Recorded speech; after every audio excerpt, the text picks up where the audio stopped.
Askush nuk donte të kujdesej për milionaren tetraplegjike derisa u shfaq një shpërndarës i varfër.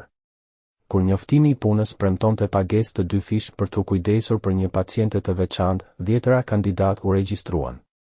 Ata u paraqitën në rezidencën elegante, por një nga një dolën me nxitim. Secili kalonte vetëm pak minuta me gruan që i priste me britma dhe fyrjet më të rënda. Pikërisht në atë moment, Javier Mendoza parkoi motocikletën e tij përpara portës madhështore. Ai kishte ardhur vetëm për të dorëzuar një porosi ushqimi, por nga dritarja pa një tjetër kujdestar duke dalë me nxitim, duke tundur kokën në dëshpërim. Kurioziteti e goditi Javierin kur dëgjoi punonisin t'i thoshte rojes se ai ishte tashmë kandidati i 10 i asaj jave. Gruaja në fjalë quhej Adriana Villarreal, një sipërmarrëse 50 vjeçare që kishte humbur çdo lëvizje nga qafa e poshtë pas një aksidenti të rënd automobilistik 2 vjet më parë. Reputacioni i saj në zonë ishte i tmerrshëm.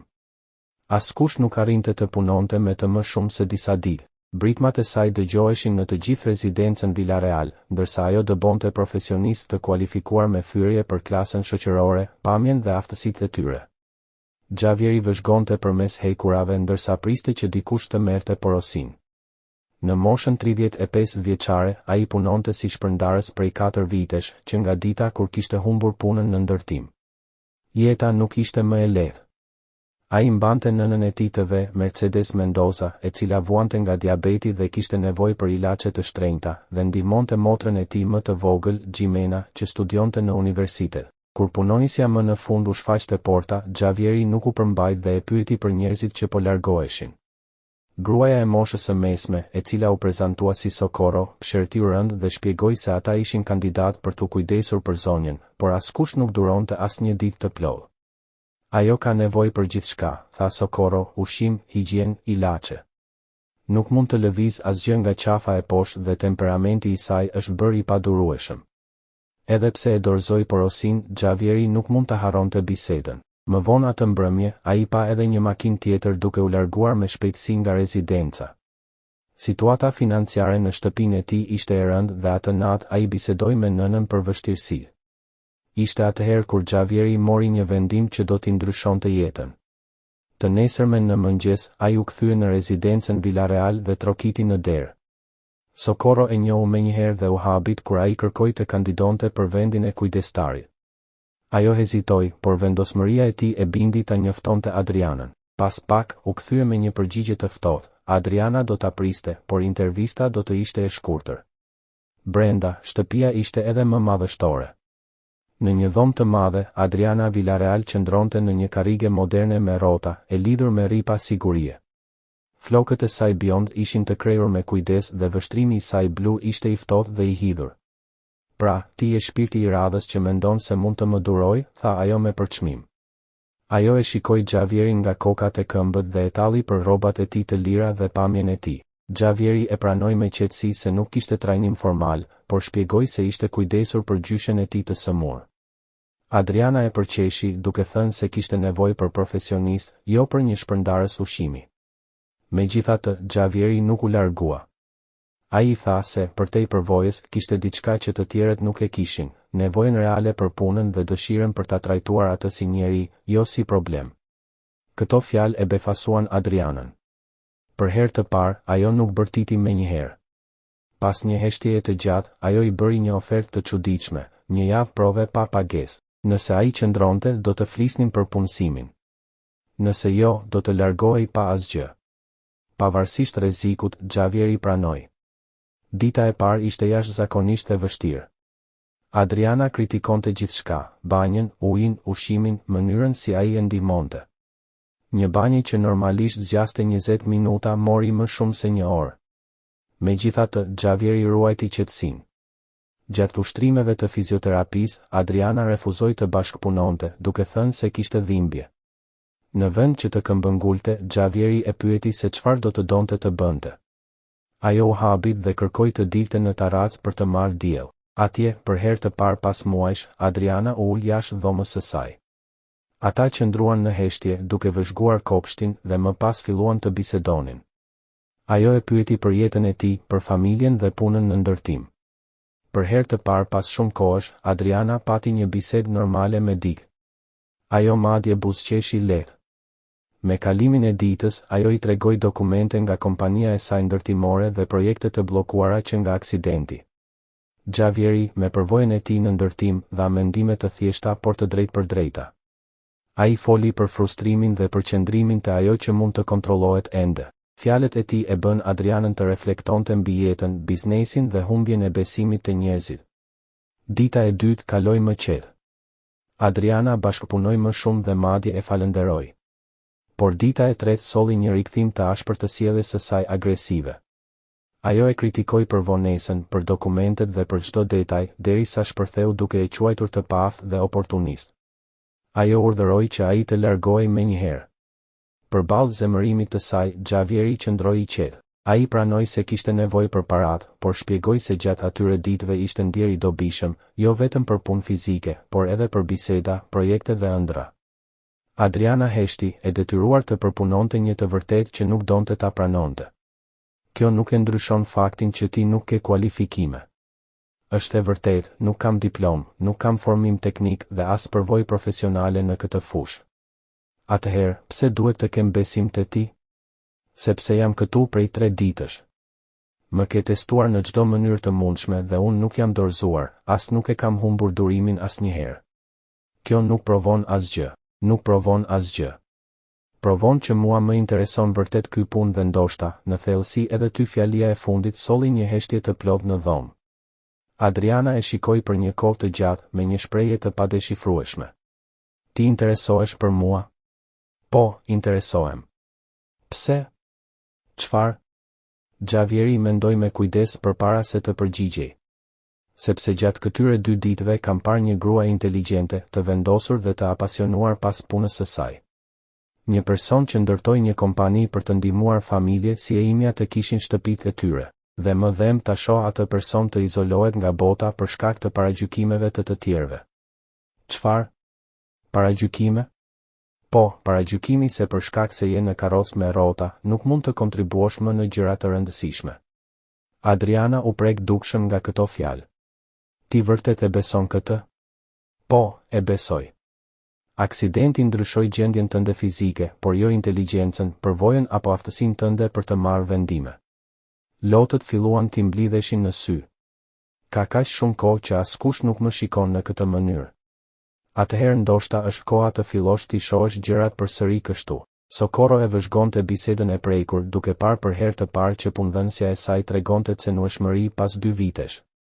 Adriana heshti për disa minuta, duke luftuar qartë me emocionet. Mirë. Sot e kalove testin. Testin e durimit. Edhe kur isha vërtet e vështirë për t'u duruar, të gjithë të tjerët iknin me shpërthimin e parë. Nëse edhe ti do të ishe larguar, do ta dija që kisha të drejtë për ty, por ti nuk ike. Jo. Dhe kjo do të thotë se ndoshta kam gabuar. Ishte hera e parë që Adriana pranonte se mund të kishte gabuar për diçka që nga aksidenti. Socorro, përgatisni një drekë të veçantë. Sot kemi diçka për të festuar. Çfarë po festojmë?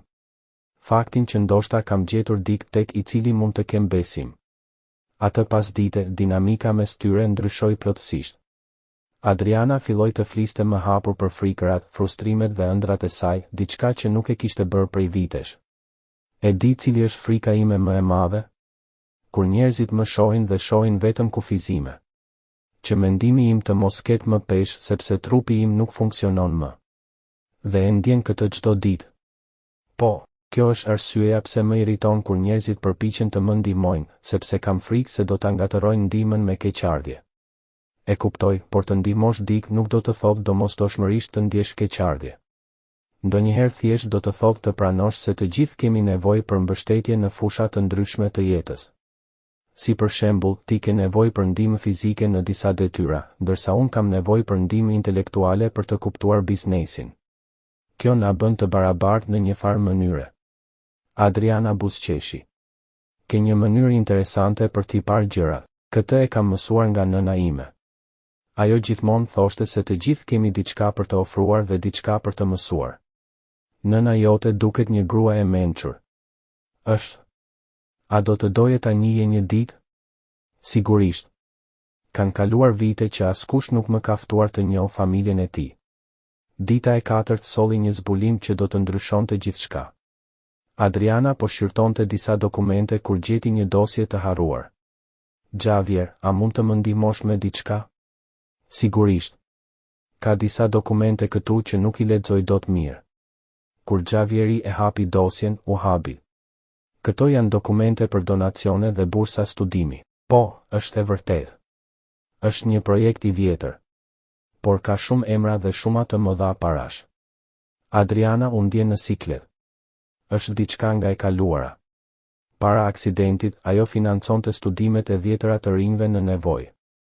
Drejt për drejt ishin 83 të rinj dhe në mënyrë indirekte, përmes projekteve të strehimit social, mira familje.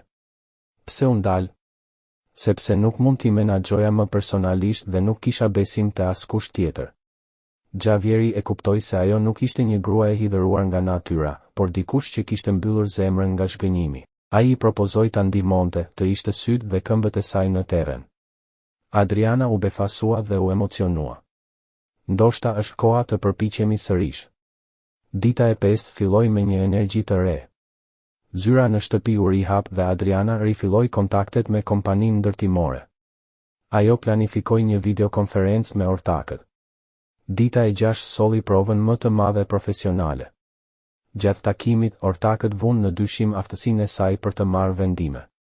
Adriana u përball me ta me vendosmëri dhe Xavieri ndërhyri për ta mbështetur, duke mbrojtur projektin e banesave sociale me pasion dhe argumente konkrete. Për herë të parë pas aksidentit, Adriana ndjeu se kishte një aleat të vërtetë. Në fund, ajo propozoi një sfidë, 60 ditë për të paraqitur një projekt alternativ më fitimprurës.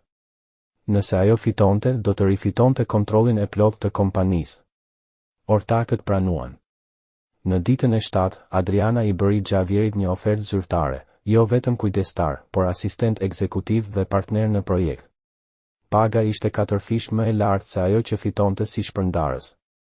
Ai pranoi i emocionuar. Kur erdhi telefonata që konfirmonte pranimin e sfidës nga ortakët, të dy e kuptuan se kishin fituar diçka shumë më të madhe se një betejë biznesi. Në ditët që pasuan, Xavieri vizitoi të rinjt që kishin humbur bursat e studimit. Ai takoi Camila Mendozën, studente e infermierisë, Mateon Castillo, inxhinier civil që ishte diplomuar me sakrifica, dhe Sofia Guzmanin, studente e pedagogjisë që kishte ndërprerë studimet. Secili prej tyre mbante gjallë ëndrat fal ndihmës së Adrianës. Tani, ajo po u jepte një shans të dytë. Kur Xavieri u kthye në rezidencë dhe tregoi gjithçka, Adriana qau nga gëzimi. Kjo nuk do të ndihmonte vetëm 3 të rinj, por qindra të tjerë përmes tyre. Java e provës kishte përfunduar, por në të vërtetë, një jetë e re sapo kishte filluar për të dy. Sigurisht, e mira shumë fishohet. Atë natë, Adriana mori 2 vendime shumë të rëndësishme. Së pari, ajo vendosi të krijonte një fond të përhershëm bursash studimi, i cili do të administrohej nga Xavieri. Së dyti, ajo vendosi t'i ofronte Mateos një pjesëmarrje minoritare në kompaninë ndërtimore, me kusht që ai të pranonte të drejtonte projektin e zonës së banimit popullor. A je e sigurt që dëshiron të bashkëpunosh me një të sapo diplomuar? E pyeti Xavieri. Po, u përgjigj Adriana pa hezitim. Dhe e di pse? Pse? Sepse ai ka diçka që partnerët e mi aktual e kanë humbur prej kohësh, pasionin për shërbimin social. Po nëse partnerët aktual nuk janë të kënaqur? Shkëlqyeshëm, tha Adriana. Kjo do t'u jap më shumë motivim për të paraqitur një projekt më të mirë se yni. Xavieri e admironte gjithnjë e më shumë vendosmërinë e Adrianës. Të nesërmen ndodhi diçka e papritur. Adriana mori një telefonat nga një iri që Xavieri ende nuk e kishte vizituar. Përshëndetje, zonja Adriana. Jam Santiago Orozco. A më mbani mend? Santiago, sigurisht që të mbaj mend. Si je? Jam mirë, faleminderit. Dëgjova se keni filluar sërish të ndihmoni student në nevojë. Si e more vesh? Camila më tregoi. Doja të flisja me ju për diçka. Mund të flasësh lirshëm, bir. Kur ndaluat së më ndihmuari, unë nuk i braktisa studimet. Mora një kredi dhe vitin e kaluar u diplomova në administrim biznesi. Kjo është e mrekullueshme, tha Adriana, e emocionuar. Por nuk mbaron me kaq. Kam hapur edhe një kompani. Çfarë lloj kompanie? Një konsulencë që ndihmon të rinj nga familje të varfra të kenë akses në bursa dhe financime universitare. Adriana u emocionua aq shumë sa për disa çaste nuk mundi të fliste. Inspirimi erdhi nga ndihma që më dha të ju, vazhdoi Santiago. Doja t'ua ktheja të tjerëve. Santiago nuk e imagjinon sa e lumtur më bën kjo.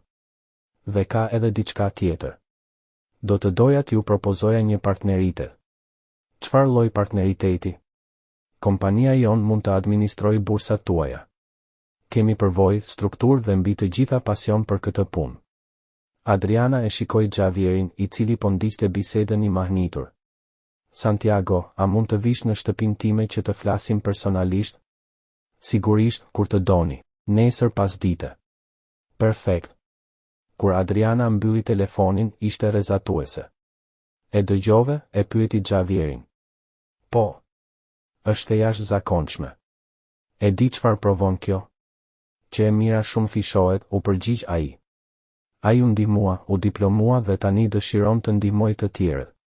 Të nesërmen pasdite, Santiago erdhi në rezidencën Villarreal së bashku me 2 partnerë, një psikologe e specializuar në orientim profesional dhe një avokat të specializuar në të drejtën arsimore. Prezantimi i tyre e impresionoi thellësisht si Adrianën ashtu edhe Xhavierin. Në 2 vjet aktivitet, shpjegoi Santiago, kemi siguruar bursa për 230 të rinj. Cila është shkalla e suksesit? Pyeti Adriana. 87 e përfundojnë studimet në kohë, u përgjigj psikologia Paola. Si bëni ndjekjen? Çdo bursist ka një tutor që e shoqëron gjatë gjithë studimeve, shtoi avokati Andres. Ofrojmë mbështetje financiare, psikologjike dhe ligjore. Impresionuese, tha Xhavieri. Dhe si e mbani qëndrueshmërinë? Pyeti Adriana. Marrim një tarifë të vogël administrative nga sponsorët dhe kemi projekte konsulence për kompani që duan të investojnë në përgjegjësi sociale. Adriana dhe Xhavieri shkëmbyen një vështrim miratimi.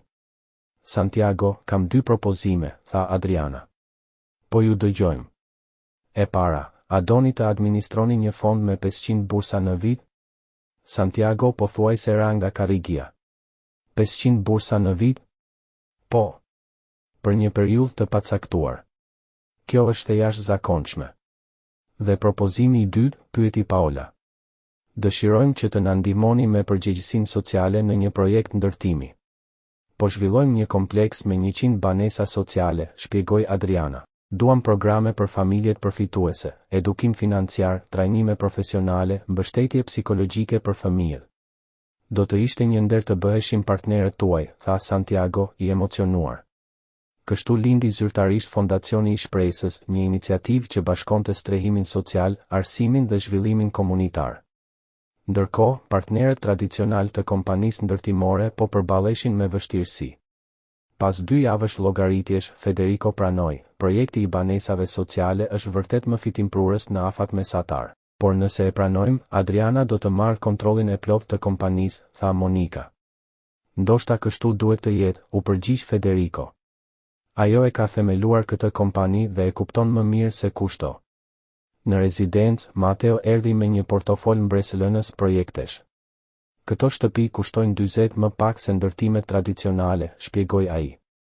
Do të pranoje të bëheshe ortak minoritar? E pyeti Adriana. Do të ishte një ëndër. 5 e kompanisë me mundësi rritjeje. Por nuk kam para për të investuar. Nuk ka nevojë. Investimi yt do të jetë puna dhe përkushtimi yt. Më vonë, Mateo propozoi edhe një qendër komunitare dhe një kopsht të përbashkët. Kjo do të krijojë ndjenjë komuniteti, tha Xhavieri. Dhe do të ndihmojë financat familjare, shtoi Mateo. Kur erdhi dita e fillimit të ndërtimit, Adriana, për herë të parë pas 2 vitesh, doli nga shtëpia për të vizituar kantierin. Me ndihmën e Mateos, ajo goditi simbolikisht çekiçin e parë. Duartrokitjet shpërthyen. Themelet e shpresës, thiri Xhavieri. Rroft zonja Adriana, bërtitën familjet. 6 muaj më vonë, u dorëzuan 20 shtëpit e para. Adriana i dorëzoi çelsat personalisht çdo familjeje. Lot gëzimi, përqafime dhe shpresa mbushën ajrin. Sot nuk po dorëzojmë vetëm shtëpi, tha Adriana në fjalimin e saj. Po ndërtojmë të ardhme. Kur u kthye në shtëpia të mbrëmje, e lodhur por e lumtur, ajo tha, ky ishte dita më e lumtur e jetës sime të rritur. Dhe ajo e dinte se ky ishte vetëm fillimi. Ata formonin një ekip të shkëlqyer. Po, formonin një ekip të fortë dhe, së bashku me Mateon, Santiagon dhe të gjithë të tjerët, ishin pothuajse të pathyeshëm. Në muajt që pasuan, 80 shtëpitë e tjera u përfunduan dhe u dorëzuan në grupe nga 20, gjithmonë me ceremoni të veçanta. Çdo dorëzim ishte më emocionues se i mëparshmi, sepse komuniteti i priste risit me entuziazëm. Familjet po bëheshin gjithnjë më të bashkuara dhe të strukturuara. Qendra komunitare u inaugurua me një bibliotekë prej 2000 librash të dhuruar nga Adriana, një sallë informatike me 10 kompjuter dhe 2 ambiente për kurse trajnimi. Kopshti komunitar u zgjerua dhe filloi të prodhonte mjaftueshëm perime për të furnizuar të gjitha familjet. Teprica shitej në një panajër javor që u kthye në një atraksion për zonën. Santiago organizoi më shumë se 15 kurse të ndryshme në qendrën komunitare, që nga edukimi financiar deri te artizanati, informatika dhe mbështetja shkollore për fëmijët. Mateo zhvilloi një sistem mirëmbajtjeje komunitare, ku çdo familje kontribuonte me disa orë në muaj për mirëmbajtjen e hapësirave të përbashkëta. Xavieri koordinonte gjithçka me efikasitet, duke zgjidhur problemet para se të shndërroheshin në konflikte dhe duke i mbajtur të gjithë të fokusuar. Arritja më e madhe ishte të shihej se si komuniteti funksiononte vetë. Familjet u organizuan në grupe ndihme të ndërsjellë, duke u kujdesur për fëmijët e njëra tjetrës, duke u mbështetur në momente të vështira dhe duke festuar së bashku arritjet. Një vit pas fillimit të ndërtimit, kompleksi rezidencial La Esperanza konsiderohej një model i banesave sociale në të gjithë shtetin. 2 vjet më vonë, projekti ishte një sukses i plotë. Fëmijët kishin rezultatet më të mira shkollore në zonë, të rriturit kishin zhvilluar biznese të vogla fal trajnimeve dhe niveli i mospagimit të kredive ishte pothuajse zero. Më e rëndësishmja, familjet kishin krijuar lidhje aq të forta sa kompleksi funksiononte si një familje e madhe. Ne ja dolëm, tha Adriana gjatë një ceremonie. Ata provuan se banesat sociale cilësore janë të mundshme dhe të qëndrueshme, dhe se komuniteti ndërtohet bashkë me shtëpi. Nuk mjafton vetëm të ofrosh strehim, duhet të krijosh ndjenjë përkatësie. Pas kësaj, vendosën të zgjerojnë modelin në qytete të tjera, gjithmonë duke ruajtur standardet e cilësisë dhe angazhimit social. Ndërkohë, ndodhi diçka e papritur. Adriana, pas muajsh fizioterapie intensive, arriti të lëvizte lehtë gishtat e dorës së djathtë. Mjekët shpjeguan se mirëqenia emocionale mund të ndihmojë në rikuperimin e pjesëshëm neurologjik. Edhe pse nuk e rifitoi plotësisht lëvizshmërinë, Adriana fitoi pavarësinë e mjaftueshme për të përdorur kompjuter dhe për të drejtuar makinën.